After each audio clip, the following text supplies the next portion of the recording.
Бүгін біз сау ұйқы мен ұйқыдағы апнояның арасындағы айырмашылықты көретін боламыз. Сау ұйқыны суреттеген кезде макетте көрсетілгендей тыныс алу жолдары бәрі ашық, ешқандай да бір кедергі жоқ, яғни ауа еркін өкпеге барады. Бұл қалыпты жағдайдағы көрініс.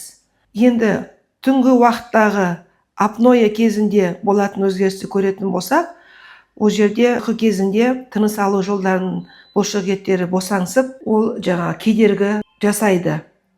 Сөйтіп, тыныс тоқтатылады да қорылдар пайда болады. Ұйқыдағы апнояны толық емдеуге бола ма деген сұрақ осы жерде орынды деп ойлаймын.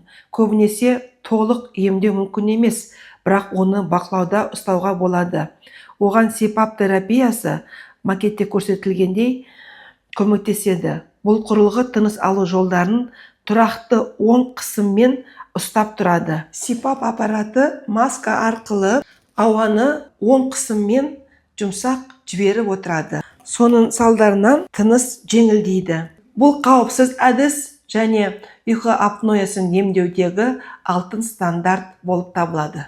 Егер сізде түнде тұншығу белгілері болатын болса, онда осы аппаратты 2 түн қолдану арқылы аппаратты сынай аласыз. Тіркелу үшін WhatsApp-қа хабарласыңыз.